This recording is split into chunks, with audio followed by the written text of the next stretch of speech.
Shalom, Bapak, Ibu, dan saudara-saudara yang terkasih di dalam Tuhan. Kebenaran saat ini berjudul dirancang untuk meraih kemuliaan. Saudara-saudara, firman Tuhan mengatakan di Injil Matius 1 ayat 19-21, yaitu malaikat Tuhan menampakkan diri dalam mimpi kepada Yusuf. Ketika Yusuf diam-diam hendak meninggalkan Maria. Ia seorang yang tulus hati. Ia tidak mau mencemarkan istrinya di muka umum, sehingga mau memikul beban yang dipandang merupakan kesalahan Maria yang hamil di luar pernikahan dengan dirinya. Tetapi ketika ia mempertimbangkan maksudnya untuk meninggalkan Maria, malaikat Tuhan datang kepadanya dan berkata, "Yusuf, anak Daud, janganlah engkau takut mengambil Maria sebagai istrimu, sebab anak yang di dalam kandungannya adalah dari Roh Kudus. Ia akan melahirkan anak laki-laki dan engkau akan menamakan dia Yesus, karena dialah yang akan menyelamatkan umatnya dari dosa mereka." Kalimat ini sudah sangat akrab bagi kita, bahwa Yesus datang untuk menyelamatkan umat dari dosa mereka. Orang sering berpikir tidak perlu dijelaskan lagi karena sudah sangat jelas. Padahal sejatinya masih banyak orang Kristen yang belum tahu maksud dari menyelamatkan umatnya dari dosa mereka. Dosa di sini bukan hanya dalam arti perbuatan yang telah kita lakukan, yang oleh pengorbanan Yesus di kayu salib, dosa kita diampuni, dihapus, atau dianggap tidak pernah ada, tidak pernah terjadi. Oleh darah Tuhan Yesus tersebut, kita dibenarkan di hadapan Allah. Tetapi bukan hanya itu, Bapak Ibu. Dosa juga menyangkut kodrat atau natur karakter dan sifat yang sudah menyatu di dalam diri seseorang. Jadi kalau Yesus datang menyelamatkan umatnya dari dosa mereka, itu bukan hanya berarti Tuhan Yesus mengampuni segala perbuatan salah yang dilakukan, tetapi Tuhan Yesus hendak mengubah manusia dari karakter dosa di dalam diri manusia tersebut, menjadi seseorang yang kudus, menjadi seorang yang kudus, yang berkarakter ilahi. Saudara-saudara, penyelesaian itu harus dilakukan sejak kita hidup di dunia ini. Banyak orang tidak mengerti, mereka tidak tahu bagaimana dengan keadaan keberdosaan atau karakter dosa yang masih bercokol di dalam dirinya. Sehingga tanpa sadar banyak orang berpikir bahwa seakan-akan Allah menutup mata. Apapun keberadaan orang tersebut, yang penting Yesus telah mati di kayu salib dan memikul dosa-dosa, maka sudah selesai. Padahal firman Tuhan jelas mengatakan bahwa mereka yang masuk ke dalam surga adalah orang-orang yang kudus, yang tidak bercacat dan tidak bercela.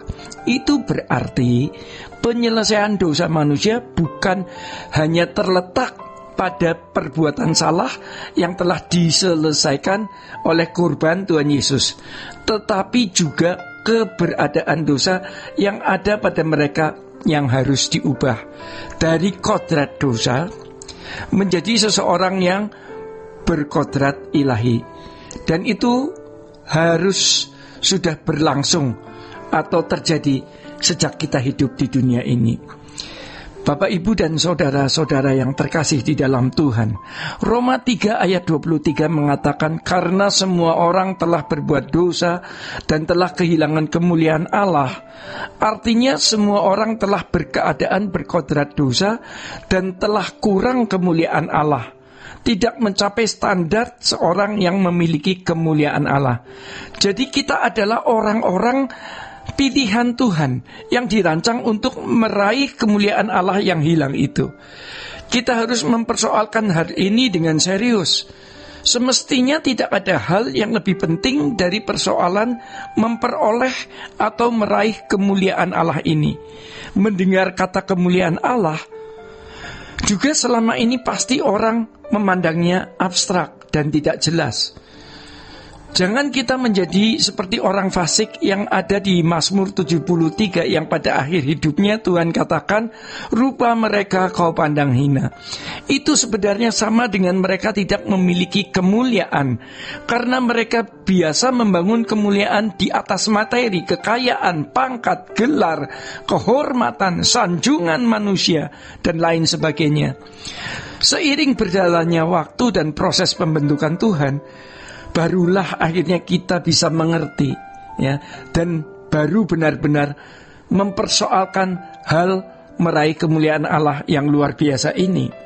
Jadi jangan berpikir bahwa kita yang sekarang masih gampang tersinggung, masih mata duitan, masih genit, masih menyenangi dunia ini, lalu ketika mati Tuhan terima, Tuhan menerima kita. Karena Tuhan sudah memikul semua dosa-dosa kita di kayu salib dan menganggapnya sudah selesai. Jika demikian, maka surga akan dihuni oleh orang-orang yang masih bisa tersinggung, masih senang melukai orang lain, masih bisa berzina, masih bisa tidak jujur. Makanya, sejak kita hidup di dunia ini, kita sudah harus memperkarakan apakah kita sudah memiliki kemuliaan Allah atau belum. Kita mengenal diri kita, ya. Bagaimana reaksi waktu kita direndahkan atau difitnah? Apakah kita membalas dengan alasan mau meluruskan, mengklarifikasi, atau kita diam? Waktu Tuhan Yesus difitnah dan disiksa, dia diam saja, ya. Makanya orang yang benar-benar ingin serupa dengan Yesus akan mengalami apa yang Tuhan Yesus alami, karena standar Tuhan Yesus seperti itu, standarnya seperti itu. Standar kita adalah standarnya Tuhan. Standar kita bukan standar diri kita sendiri. Pasti Allah Bapa akan memproses kita untuk bisa memiliki bentuk yang serupa dengan Yesus. Karena orang-orang yang masuk surga adalah mereka yang telah melewati proses, bukan sekedar dosanya diampuni, ya. Bukan sekedar dosanya diampuni dan dianggap tidak ada atau dibenarkan. Bapak, Ibu, dan saudara-saudara yang terkasih di dalam Tuhan, demikian kebenaran saat ini. Tuhan Yesus memberkati. Sola Gracia.